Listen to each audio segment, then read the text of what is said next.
Syllabus में आपकी जो ग्रामेटिकल पोर्शन है, ग्रामेटिकल पोर्शन में सबसे बड़ा जो टॉपिक अपना मानना है, जिसमें सबसे ज़्यादा क्वेश्चंस भी पुटअप होते हैं, वो है एडजेक्टिव। क्यों है एडजेक्टिव? क्योंकि एडजेक्टिव का काफ़ी बड़ा हिस्सा आपके सिलेबस में रहता है। तो आज एडजेक्टिव का अच्छे से अपन परिचय ले लेते हैं। हालांकि मैं ये नहीं कह रहा हूँ कि इसकी थ्योरी पढ़ें, पर जब तक आप अच्छे से एडजेक्टिव को पहचानना नहीं समझते तो फिर को आगे पढ़ना भी कोई ज़्यादा ठीक नहीं है। तो पहले हम समझ लेते हैं कि एडजेक्टिव होते क्या है। हालांकि पार्ट्स ऑफ स्पीच के परिचय में हम काफ़ी बातें कर चुके हैं एडजेक्टिव्स के बारे में। चलें, एडजेक्टिव का सबसे बड़ी बात कि मैंने कहा कि ये सबसे बड़ा टॉपिक क्यों है, क्योंकि इसकी 3 अलग अलग इसके पार्ट चलते हैं। आपके सिलेबस में 3 टॉपिक्स दिए हुए हैं इसके। देखिए, एक आप कहीं सुना होगा आपने टॉपिक या सिलेबस पे कभी नज़र गई हो तो एक अपना टॉपिक आता है आर्टिकल, ये भी एडजेक्टिव होता है, तो ये पढ़ना है। इसी के साथ एक नाम और आता है अपना डिटरमाइनर्स, ये भी एडजेक्टिव का ही पार्ट है। डिटरमिनर्स में अपने ये जो नंबर और क्वांटिटी बताते हैं, संख्या और मात्रा, सम, मैनी, फ्यू, लिटिल, हालांकि क्वेश्चंस भी काफ़ी आते हैं, तो वो चीज़ें आती है डिटरमिनर्स के अंतर्गत। और इसके अलावा एक इसी से रिलेटेड एक टॉपिक और भी आप सुनते हैं, डिग्री। हालांकि डिग्री एडजेक्टिव एडवर्ब दोनों की होती है, पर हमारे सिलेबस में बात की है एडजेक्टिव्स की डिग्री की। तो खैर, ये तो सिर्फ नाम बताए हैं मैंने। तो ये तीनों यूनिट काफ़ी बड़ा हिस्सा कवर करती हैं और इंडिविजुअल इनसे 3-3, 4-4 क्वेश्चन, 2-2, 3-3 क्वेश्चन आते हैं। तो ये काफ़ी इंपॉर्टेंट पार्ट है अपना। तो सबसे पहले हम परिचय लेते हैं कि एडजेक्टिव्स क्या है, फिर हमारा जो बाकी का पार्ट है हम लोग स्टार्ट करते हैं। देखिए, एडजेक्टिव को पहले समझ लेते हैं। हालांकि सिंपल जानकारी तो इसकी हम दे चुके हैं, फिर भी थोड़ा इंडिविजुअल ध्यान दें, जिसको आप हिंदी में कहते हैं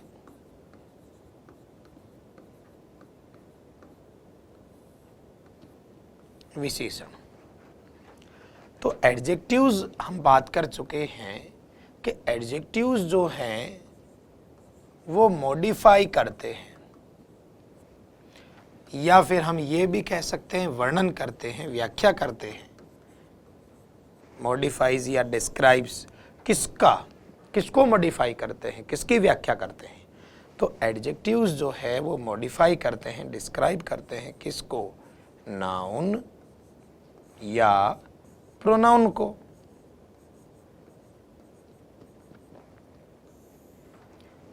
तो नाउन प्रोनाउन को डिस्क्राइब करने वाले, इनका वर्णन करने वाले, या इनके लिए यूज होने वाले, या इनके बारे में कुछ भी एक्स्ट्रा बताने वाले शब्द जो हैं वो एडजेक्टिव कहलाते हैं। और वो क्या क्या बता सकते हैं, कुछ भी का मतलब क्या क्या, जैसे नाउन प्रोनाउन की संख्या बता सकते हैं, मात्रा बता सकते हैं, रंग रूप आकार बता सकते हैं, शेप साइज कलर,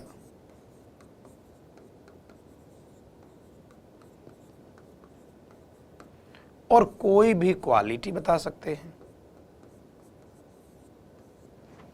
तो ये सारी चीजें, और भी बहुत सारी क्वालिटीज और भी कई चीजें हैं, पर नॉर्मली अगर कोई वर्ड है जो किसी नाउन प्रोनाउन की संख्या, मात्रा, रंग रूप आकार और कोई क्वालिटी बताता है तो वो क्या कहलाता है? एडजेक्टिव कहलाता है। जैसे हम कुछ सेंटेंसेस भी यहाँ देख लेते हैं ताकि एक बार थोड़ा सा हमें अच्छे से आइडिया हो। मैंने लिखा I have 2 books.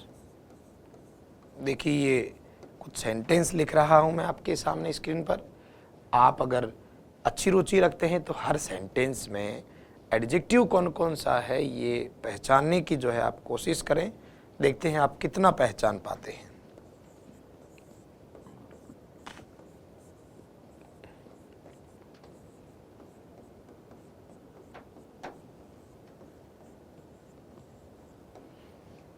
I took a little tea.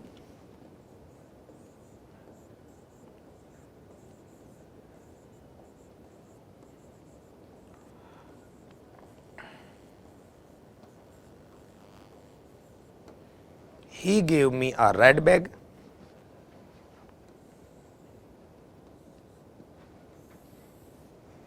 यहां हम थोड़ा सा डिफाइन कर लेते हैं।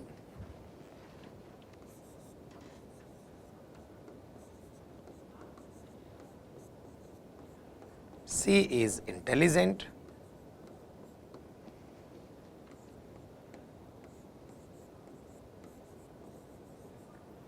He has bought a car.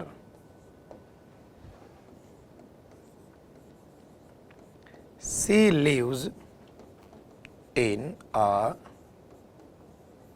big house. तो ये कुछ सेंटेंसेस हैं।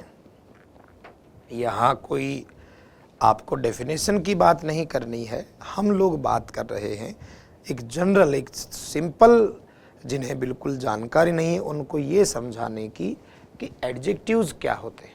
आप आराम से वीडियो पॉज करके सभी सेंटेंसेस को तसल्ली से पढ़ सकते हैं और एक बार माइंड में आराम से सोच के चलें कि मेरे अकॉर्डिंग ये वर्ड एडजेक्टिव्स हैं, और फिर हम समझते हैं। ताकि एक बार डेफिनेशन की बात नहीं है, हमें इनके बारे में अच्छे से जानकारी होनी चाहिए, तब जाके कहीं हम फिर इनके बारे में पढ़ना स्टार्ट कर सकते हैं। अगर हम लोग एडजेक्टिव को पहचान ही नहीं पाते हैं तो फिर उसका आगे के बारे में सोचना व्यर्थ है। देखिएगा, इनके सेंटेंसेस में से हम पहचानने की कोशिश करते हैं कि एडजेक्टिव्स कौन कौन से हैं। मेरे पास 2 बुक्स हैं। यहाँ बुक्स अपना नाउन है, तो नाउन के लिए आने वाला वर्ड कौन? टू। ये अपना क्या है? एडजेक्टिव, क्योंकि ये इस नाउन की संख्या बताता है, और संख्या बताता है और आया किसके लिए? बुक्स के लिए। तो ये क्या है? एडजेक्टिव। मतलब संख्याएं जितनी भी आती हैं वो सारी की सारी ही एडजेक्टिव्स कहलाती हैं।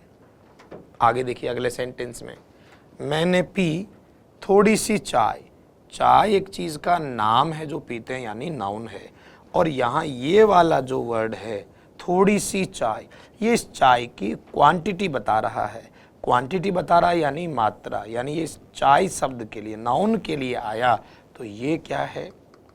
एडजेक्टिव है। इस तरह के और भी बहुत सारे शब्द हो सकते हैं, मच, मैनी, लिटिल, फ्यू, जो संख्या या मात्रा बताते हैं।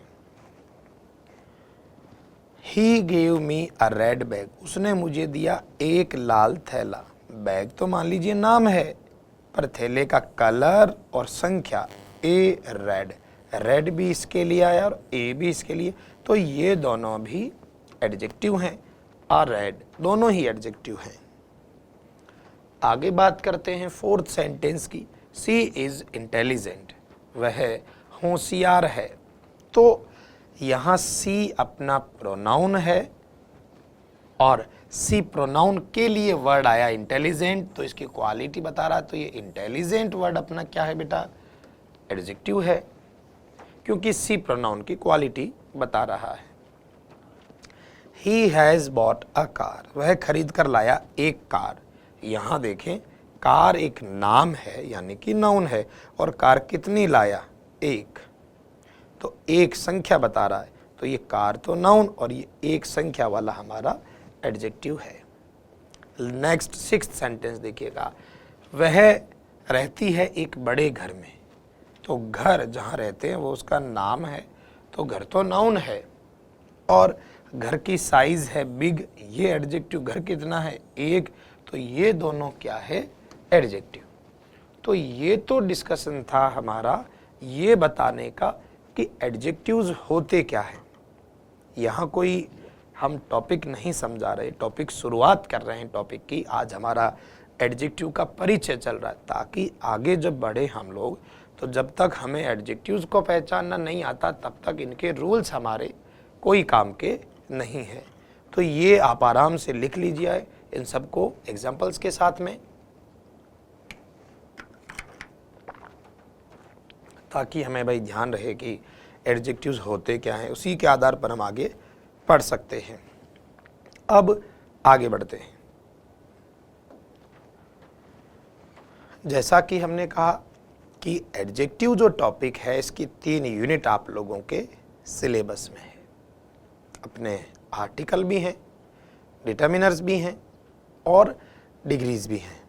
तो जैसा कि सबसे ज़्यादा इम्पोर्टेंट और सबसे ज़्यादा शुरुआत हम लोग आर्टिकल से कर लेते हैं, फिर भी आपको एक हल्का सा स्ट्रक्चर ज़रूर मैं आपको बोर्ड पे बता देता हूँ कि देखिए हम लोग जो अपना टॉपिक चल रहा है, यानी हमने जो आज स्टार्ट किया है एडजेक्टिव। एडजेक्टिव टॉपिक का एक पार्ट होता है बेटा डिटर्मिनर्स।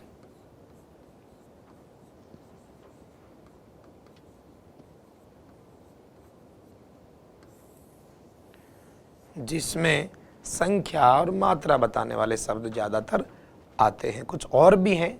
तो डिटर्मिनर्स और डिटर्मिनर का ही एक छोटा सा पार्ट होता है आर्टिकल, जिसे हम आर्टिकल कहते हैं।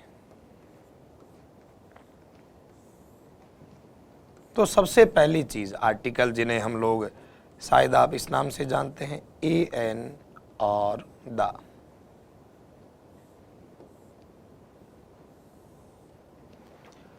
आर्टिकल ए एन और द। तो अब आप देखिए सबसे पहली और ज़रूरी, क्योंकि हमारा जो है आज एडजेक्टिव के पहले यूनिट हम शुरू कर रहे हैं, हमारा आर्टिकल का सिर्फ नाम ही बता पाएंगे, क्योंकि बहुत सारी चीज़ें जब तक हमारे बेसिक क्लियर नहीं होते हैं तब तक आप टॉपिक के कितने ही रूल्स पढ़ लें कोई फ़ायदा नहीं। जैसे हम लोग स्कूल टाइम में भी आर्टिकल के बारे में जानकारी लेते थे, लेकिन वो चीज़ें उसी समय तक सीमित थी, क्योंकि बहुत छोटी और बेसिक चीज़ों की बात करते थे। लेकिन आज जहाँ कंपटीशन की बात है, papers day by day tough होते जा रहे हैं, टिपिकल होते जा रहे हैं, पेपर का पैटर्न चेंज होता जा रहा है, तो उसी हिसाब से हम देखें तो छोटी से बड़ी है हर एक चीज़ हम लोग जो यहाँ डिस्कस कर सकते हैं। सबसे पहली चीज़ की ए एन और द, इनको हम कहते हैं आर्टिकल। आप भले ही इनको आर्टिकल कहें, चाहे ए एन द को आप डिटर्मिनर कहें और चाहे इन्हें एडजेक्टिव कहें, कोई फ़र्क नहीं पड़ता। सारा किस्सा एक ही परिवार का है।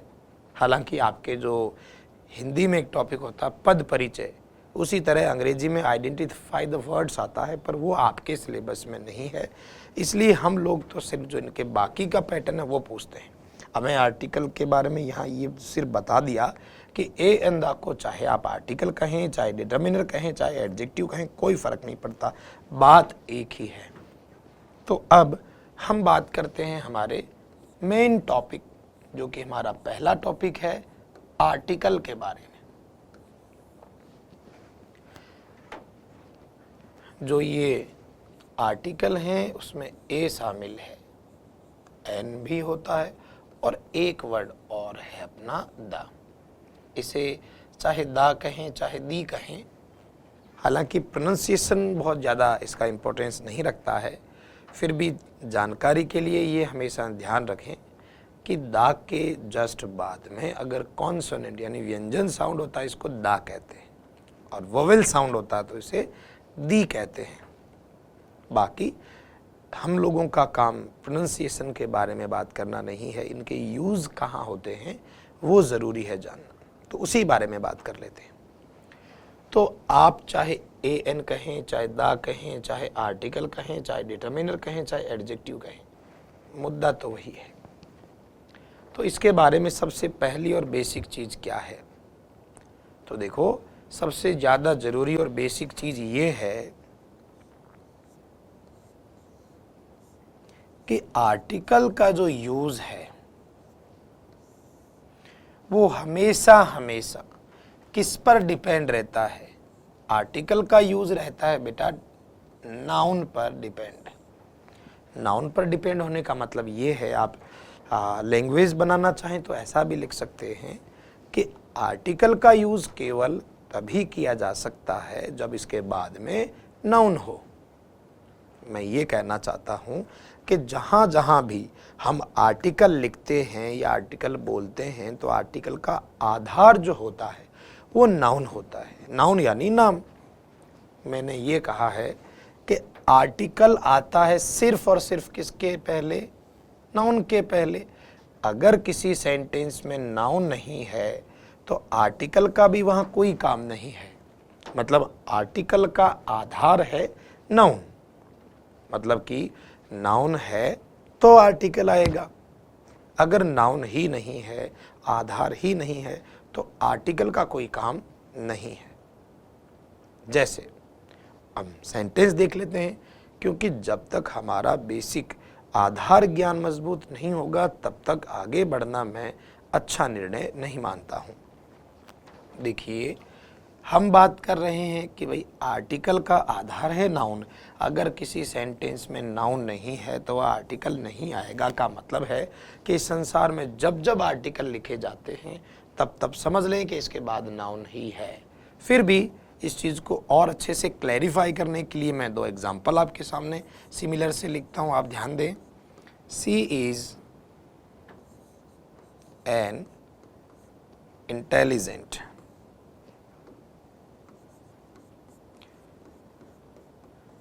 आप थोड़ा बहुत तो सेंटेंस देखकर ही समझ जाएंगे कि हम क्या बात करने जा रहे हैं।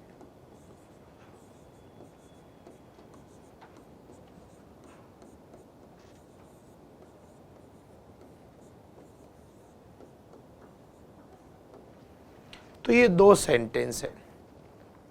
अब इनमें एक सेंटेंस तो ठीक लग रहा होगा और दूसरा सेंटेंस थोड़ा सा अजीब सा। आप आराम से नोटिस करें इन चीज़ों को। ए एन की बात तो बाद में, सबसे पहले बात ही हम ये कर रहे हैं कि आर्टिकल का आधार। अब यहाँ देखो इस सेंटेंस को, यहाँ सी आया जो कि अपना प्रोनाउन है और ये वर्ब हो गई, इस पे ध्यान नहीं देना है।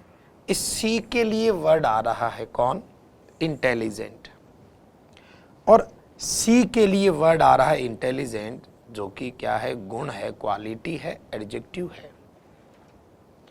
तो एडजेक्टिव आया और इसके पहले हमने लिखा है बेटा ये आर्टिकल। और अभी तो हम बात कर रहे कि आर्टिकल का आधार नाउन होता है। नाउन का मतलब नाम। तो यहां इस आर्टिकल के बाद कोई नाउन उपलब्ध नहीं है। जरूरी नहीं है कि तुरंत बाद में हो, पर उसके आगे कहीं ना कहीं तो क्या जरूरत पड़ती है? नाउन की। अब क्योंकि फर्स्ट सेंटेंस में आर्टिकल के आगे, एडजेक्टिव के भी आगे नाउन नहीं है, इस वजह से आर्टिकल का यहां होना भी सही नहीं है। इसलिए ये ज्यादा बेहतर सेंटेंस होगा, सी इज इंटेलिजेंट।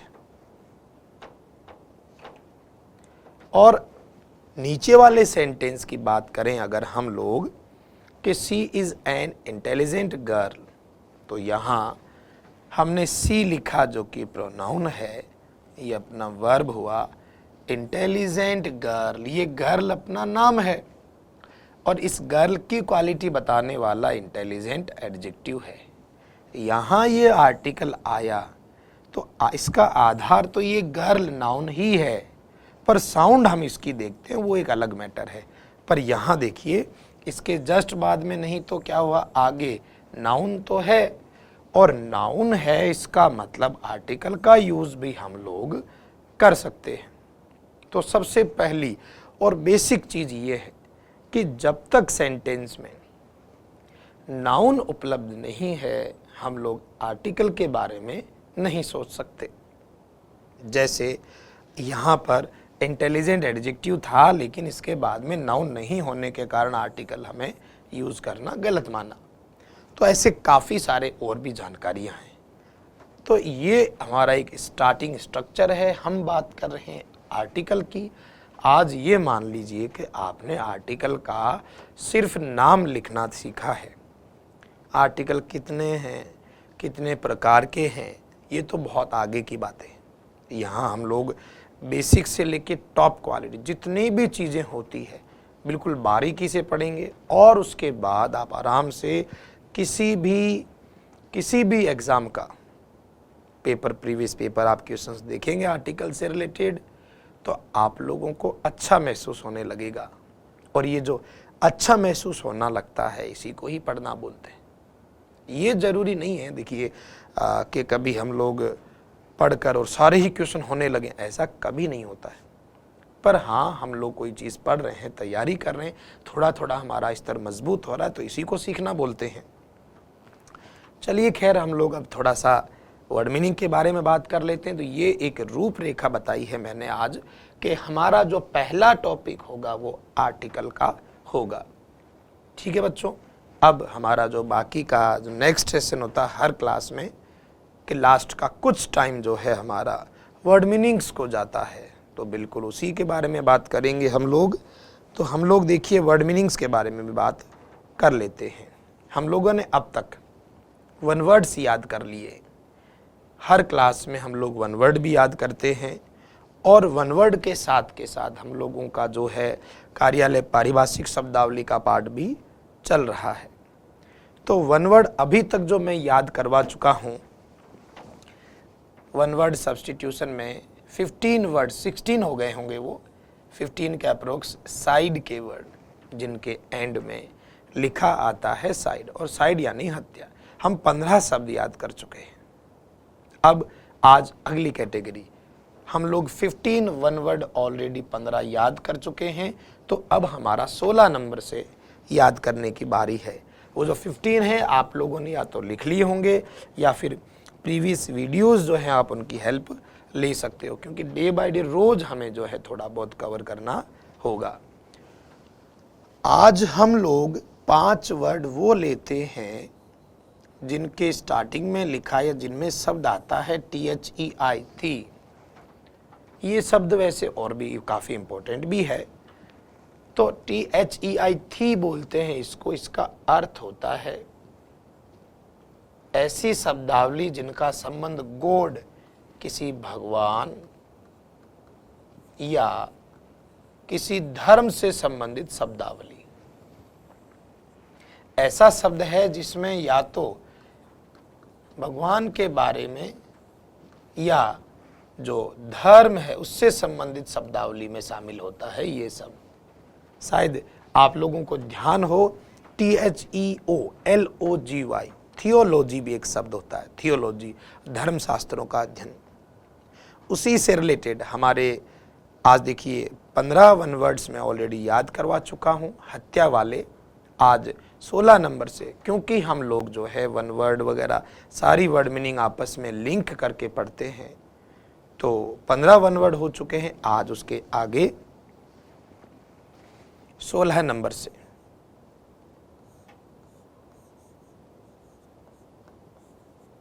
थीस्ट कहते हैं कोई,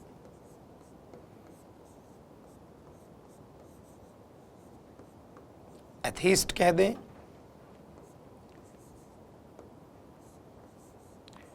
मोनोथीस्ट कह दें,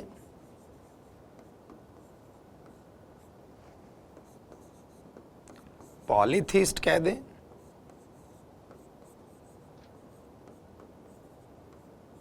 और या फिर एक वर्ड और भी काफी काम का है, पैंथेइस्ट।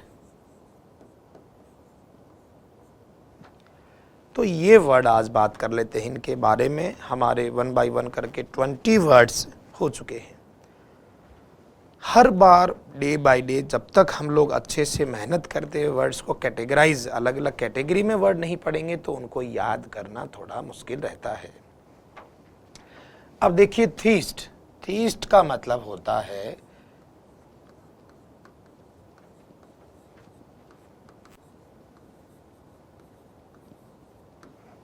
जो भगवान में विश्वास करे।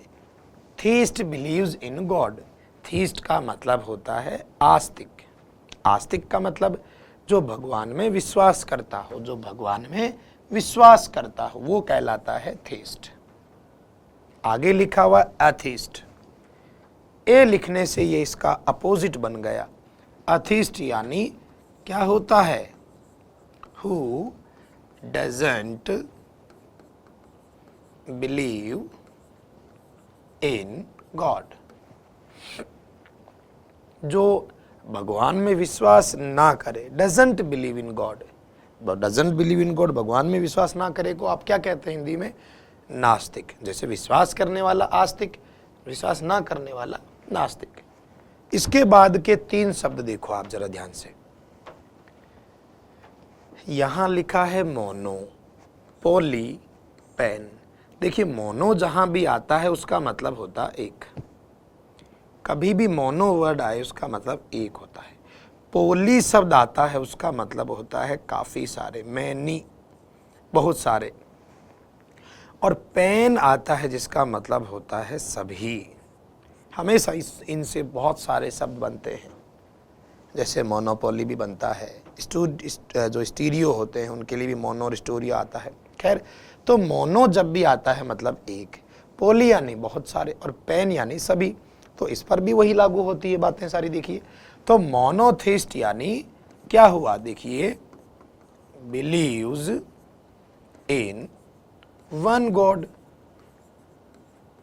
जो मानता है कि भगवान एक है या फिर एक ही भगवान को मानने वाला, एकेश्वरवादी भी आप हिंदी में कह सकते हैं, वो कहलाता है मोनोथिस्ट। इसके बाद लिखा हुआ पॉलीथिस्ट। पॉली यानी बहुत सारे, जो बहुत सारे भगवानों में, जो बहुत सारे का मतलब सब में नहीं लेकिन फिर भी बहुत सारे भगवानों को मानता हो। बिलीव्स इन मैनी गॉड्स, जो बहुत सारे भगवानों को मानता हो, एक से ज्यादा को मानता हो, वो पॉलीथिस्ट कहलाता है। और लास्ट में बचा पैंथेइस्ट। पैंथेइस्ट का मतलब क्या, पैन का मैं बता चुका, सभी की बात करता है, जो बिलीव्स इन ऑल गॉड्स, जितने भी हैं सबको मानने वाला, सर्वेश्वरवादी शब्द हम कह सकते हैं। देखिए आराम से इन पांचों को अच्छे से तसल्ली से पढ़ लें, डिस्कस करें कि भगवान को मानने वाला थीस्ट, नहीं मानने वाला नास्तिक एथीस्ट, एक भगवान को मानने वाला मोनोथीस्ट, अधिकतर देवताओं को यानी कि कई सारे भगवानों को मानने वाला पॉलीथिस्ट, और सभी को मानने वाला पैंथेइस्ट। तो ये धर्म से संबंधित थी, शब्द से जुड़े हुए शब्द थे। हम इससे पहले साइड के 15 वन वर्ड याद कर चुके हैं। आप कंटिन्यू इनको लिखते रहें, लिखे बिना ये कोई काम के नहीं है। तो आराम से वीडियो को पॉज करते हुए एक एक चीज़ को आप लिखा करें, तब जाके हमारा काम बनेगा। अदरवाइज सिर्फ ग्रामर से कुछ नहीं होता है। तो ये बातें थी वन वर्ड्स की। इसके अलावा हम रोज के रोज क्लास में ग्लोसरी डिस्कस करते हैं, ग्लोसरी ऑफ टेक्निकल टर्म्स, जो कि हिंदी में और अंग्रेजी में दोनों में पूछे जाते हैं सवाल। ये एलडीसी के हाई कोर्ट में, सामान्य एलडीसी में भी दोनों में काम आते हैं। तो हम लोग ये भी पहले ऑलरेडी हम लोग जो है 15 लिख चुके हैं। 16 नंबर से आज बात करते हैं। डे बाय डे ये तो संख्या बढ़ती जाएगी, इसलिए कोशिश करें कि हम लोग जो है इनको अच्छे से याद करते जाएं। एक्रू, सिविल कोड,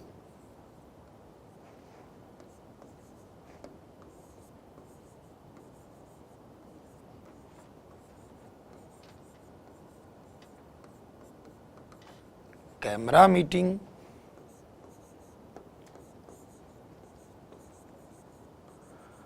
रिडेम्पशन, और एक और लिख लेते हैं हम लोग यहां अनपेड। तो जैसे कि हम लोग पिछली क्लासेस में भी देख चुके हैं, हम लोग यहाँ समझ रहे हैं कि स्थितियाँ अलग अलग हैं। इनका अर्थ देखिए आप लोग।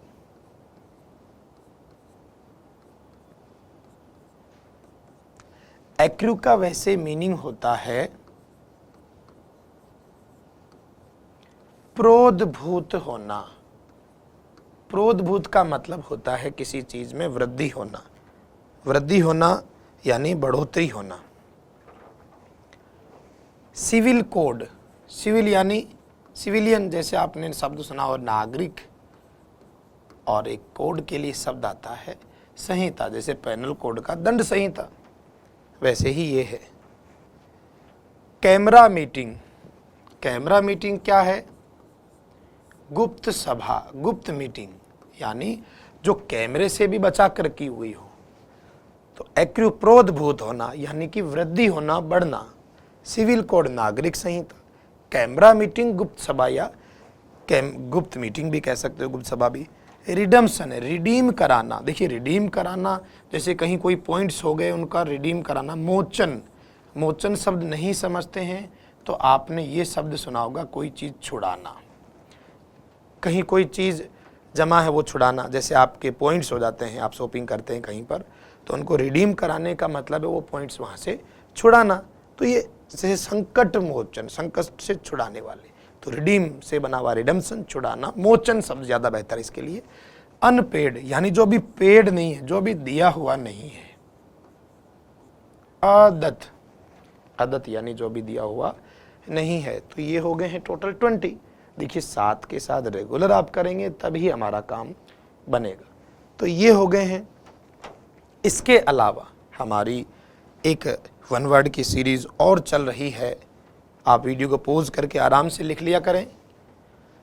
हम लोगों ने पिछली क्लास से शुरू किया था कन्फ्यूजेबल वर्ड्स लिखना, यानी कि कन्फ्यूजेबल वर्ड से मेरा मतलब जो कि स्पेलिंग में या बोलने में सिमिलर लगते हों वो। हम यहाँ तक 2 वर्ड्स की बात कर चुके हैं, आगे कुछ वर्ड्स और लिख सकते हैं। 3rd नंबर स्विम और फ्लोट। इसके अलावा एक और वर्ड ले लेते हैं इसी से सिमिलर,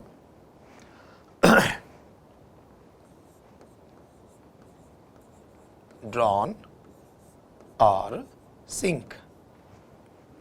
तो देखिए दोनों वर्ड्स को हम बात करते हैं, पहले 2 वर्ड कर चुके हैं, आज उसके आगे के